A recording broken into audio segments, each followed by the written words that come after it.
Hey, what'd I miss? We were just tiny! It takes two to make a thing go right. Man and The Wasp. It's sort of like the most average Marvel movie. Yeah. I have nothing really to complain about, but I have nothing to praise overly either. Okay. I mean, overall, I end up kind of middling on the movie as well, but after this hype of Infinity War and this, like, excitement level, this one felt so anticlimactic. Oh my god, go away. This film has the smallest stakes, pun intended, of any of the Marvel movies. At almost no point in the movie is anyone really in like any serious danger. If the good guys and the bad guys just sat down for 20 minutes, kind of laid back and talked it out, everything would have kind of worked out. Yeah. But I don't know, I kind of appreciated it in that way. Because we're going to be getting like Captain Marvel next year. Oh yeah, we're going going to get so much galactic. Exactly. And then Avengers 4 Yeah. after that. So, I don't know, it feels like a nice breather. I mean, I'm perfectly cool with the stakes being small, and that was one of my favorite parts of the movie, but everything had to end with a quip.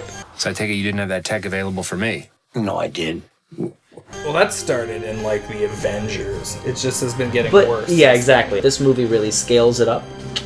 I felt like I was watching a stand-up routine that had a plot happening in the background. And it doesn't help that half the jokes didn't really land for me. Not all the comedy lands, but I'd say enough of it does. Lots of puns in this movie, which I appreciate greatly. Again, it's subjective, humor subjective. Some jokes would happen as a scene is trying to get to a crescendo, like it's heading towards an important conversation or we're heading towards a climax, and then they would cut away to make a joke. So they just broke the flow of the movie, and that was really unfortunate. Now, with all that negativity aside, I will say that the visuals, great. Set pieces, amazing. Cast, fantastic. But we've come to expect that. I would almost kind of say that the cast carries the movie. Yeah. As a comedy, I feel like the cast kind of has to, right? Like They're just natural charisma. Exactly, yeah. And they've got plenty of it. Every single one of them. Paul Rudd was pretty charming. Yeah, he always is. Oh, by the way, I'm awesome. As in the first one, though, he's pretty detached from the meat of the story. It's mostly about the Pym family, their past and their skeletons. Yeah. But he still works. Like, he's got his own thing with his family.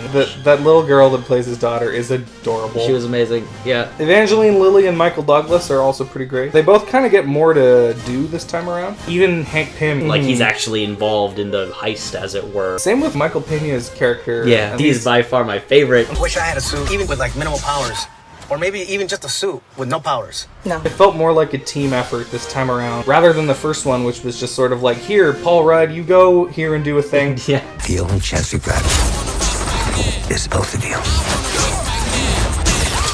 Man and the Wasp teaming up. I like Laurence Fishburne. In his first scene where he's introduced, he's more charismatic and likable than in all three of the DCEU movies. I liked Ghost. Yeah. Ghost was neat. The visual effect on her was pretty cool. Yeah, I thought it was well done. Yeah, and I liked her motivation and her goals were pleasantly kind of small scale. Again, pun intended. Kind of like the rest of the movie. Yeah. Actually, I like the villain storyline more than I like the hero storyline. I would like to see more of the villains. The action was lackluster. There's one really interesting fight sequence in the beginning in the kitchen. Right. And then there's the car chase sequence. But apart from that, it was bland. And it was just like, come on, Marvel, you're good at this. You're good at getting creative with powers. Like, again, I'm comparing it to Infinity War, where we've got this... I mean, there's some kind of fun stuff with the shrinking and growing. Yeah, but... I do kind of feel, though, like, that at a certain point, why do you need to keep one-upping what you did before? You know what I mean? Like, if you go back and look at, like, Iron Man 1, that movie still holds up. But they're not really doing much there, either. He's sort of just... Right. Like, he shoots some guys in, like, that middle scene. I mean, but Iron Man is also, as far as his powers go, pretty simple. Ant-Man and Wasp, I mean, we can come up with some cool things. You control ants. I suppose. Yeah, and that was just bothering me so much because the first movie did it pretty well. I thought some of the stuff with Ghost was pretty cool. Yes, and I think that was my favorite part of the film. To your point, small stakes for small heroes. There you go. I don't know. I'd recommend it overall. If you're a Marvel person, you're going to go see it anyway. Right. If you're not a Marvel person, you could skip this one. There's maybe some things that'll come into play for later movies, but not too much, I don't think. Whether I recommend it or not is kind of irrelevant, but I would say temper your expectations. If you liked the first one, I humbly would suggest that this one is not as good. No, I don't think it's as good as the first one either. But for what it was, I thought it was just fine. I didn't think it was bad. It was just sort of... It was acceptable. It's not an atrocity upon mankind. No. It's certainly no Justice League. Oh dear lord. We've got Aquaman coming up later this year. know. Why are they still making those movies? Thank you very much for watching Bull Session. If you like this video, please hit that like button, subscribe for more content in the future. Leave a comment down below letting us know what you thought of Ant-Man and the Wasp. There's some other videos up here on the screen you can check out if you would like to do that. Thanks very much once again for watching, and take care.